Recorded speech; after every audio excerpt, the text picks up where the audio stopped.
មានតែ$406ក្នុងមួយខែបងៗក៏អាចជិះរថយន្តក្នុងក្តីសម័យ GM8 បានដែរសម្រាប់បងៗអតិថិជនដែលមិនចង់ចំណាយថវិកាទាំងស្រុងក្នុងការទិញរថយន្ត GM8 ឥឡូវនេះក្រុមហ៊ុន Yescar Premium បានផ្ដល់ជូននូវការបង់រំលោះពិសេសទៅលើរថយន្តស៊េរីទំនើប GM8 ដែលគ្រាន់តែបង់រំលោះប្រចាំខែត្រឹមតែ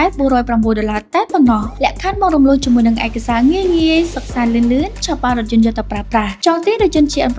ត្រូវតែទិញពី Yescar Premium ព្រោះរថយន្តមានការធានាត្រឹមត្រូវចេញពីរោងចក្រផ្ទាល់ជាប្រភេទ Master Global Spec Full Option មិនបុក program មិនដំឡើងដុសភាសាថែមទាំងមានការធានារយៈពេលវែង5ឆ្នាំឬ150,000គីឡូហើយបើនិយាយពីតម្លៃវិញគឺល្អខ្លាំងមែនទែនត្រឹមតែ$63,000ទិញភ្លាមបានលុយសុទ្ធ$3,000ត្រឡប់ទៅវិញភ្លាមទិញដោយទំនុកចិត្តដោយមិនស្ដាយក្រោយព្រោះអតិថិជនអាចពិភាក្សាជាមួយនឹងទីប្រឹក្សាផ្នែកលក់បានយ៉ាងល្អិតល្អន់ប្រកបដោយវិជ្ជាជីវៈអំពីរថយន្តនិងការបង់រំលោះសម្រាប់ព័ត៌មានលម្អិតបងអាចអញ្ជើញមកកាន់ទីតាំងផ្ទាល់ Yescar Premium កាឡាម៉ែតនៅលើបណ្ដោយផ្លូវព្រះនាយវង្សទៅមុខវិទ្យាស្ថាន Pasteur ជិតមន្ទីរពេទ្យកាឡាម៉ែតឬទំនាក់ទំនងតាមរយៈលេខទូរស័ព្ទដែលមាននៅក្នុង caption ខាងលើនេះបានអរគុណជម្រាបលា